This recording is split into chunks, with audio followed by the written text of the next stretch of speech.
Saya mohon maaf Pak Ustadz, saya skip dulu satu pertanyaannya tentang isi surga tadi, tentang perang naga. Nah, ini nanti berbicara tentang kegiatan di surga. Nah, itu satu pembahasan yang bagus, yang luas. Kita bicara tentang jaminan. Itu bisa saja saya saya jawab itu, tapi kita tidak sedang membahas itu. Kita bahas tentang jaminan ini saat ini ya. Nanti di ini. Oke. Baik. Nah, saya tertarik dengan pertanyaan Pak Ustadz tadi, menyatakan bahwa itu yang saya bacakan tadi, yang saya bawakan tentang Wahyu pasal 7. Ya, pasal 7 ya, pasal 7 ayat yang ke-9 yang menyatakan bahwa tadi di sana itu Yesus itu menjamin ya, keselamatan bagi orang Kristen itu dijamin. Di mana di sana dikatakan tadi bahwa kemudian daripada itu aku melihat sesungguhnya suatu kumpulan besar orang banyak Yesus yang tidak dapat terhitung banyaknya dari segala bangsa, dari segala suku, kaum dan bahasa. Nah, saya sempat menyatakan bahwa keselamatan yang ditawarkan di sini, yang dijamin di sini adalah semua suku, semua bangsa, apapun Anda, dari mana golongan apapun, pasti Anda akan masuk surga. Tetapi Pak Ustadz menyatakan bahwa bagaimana dengan orang Hindu, bagaimana dengan orang Islam, bagaimana dengan Konghucu, dan lain sebagainya, kan aneh katanya. Nah, konteksnya ini Pak Ustadz, mari kita lihat bahwa di dalam Roma pasal 9 ayat yang 10, di sana dikatakan bahwa barang siapa yang mengaku dengan mulut bahwa Yesus adalah Tuhan dan Juru Selamat, pasti memperoleh keselamatan itu. Jadi, apapun agamanya, dari golongan manapun, dari bangsa manapun, kalau dia mengaku Yesus Tuhan Juru Selamat, Tuhan menjamin keselamatan bagi Anda.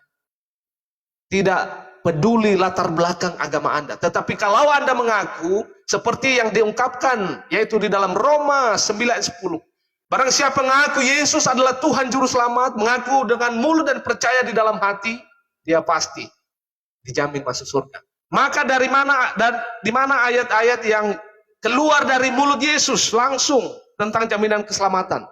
Maka ada beberapa ayat, sebenarnya ada banyak sekali ayat yang Yesus langsung jamin itu.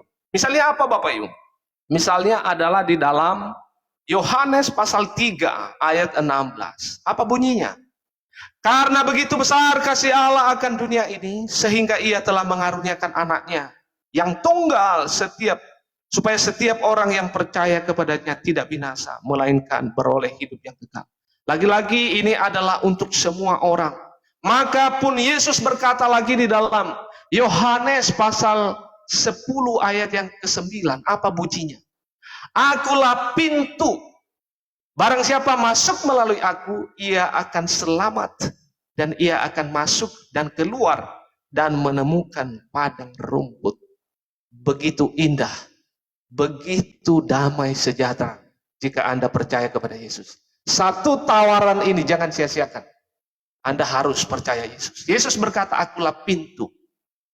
Aku di situ menuju kata bahasa Yunani ego emi. Akulah pintu. Barang siapa masuk melalui aku, ia akan selamat dan menemukan padang rumput. Begitu indah, luar biasa. Oke, nah waktu 1 menit ini saya manfaatkan untuk menyatakan tentang satu hal ini dari tafsir yang saya baca.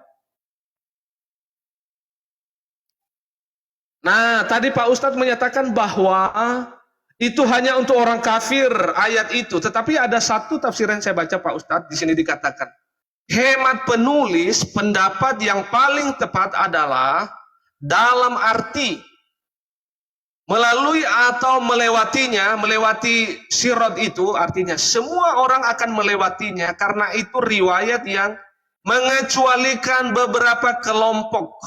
Nah, ini adalah buku tafsirannya yang saya baca. Ini masih Quraisy Shihab itu. Di halaman 148 sampai 149. Jadi tidak dikhususkan hanya untuk orang kafir seperti yang dikatakan oleh Pak Ustadz. Nanti Pak Ustadz boleh lebih jelaskan lebih jauh. Oke, waktu saya habis. Saya kembalikan waktu itu.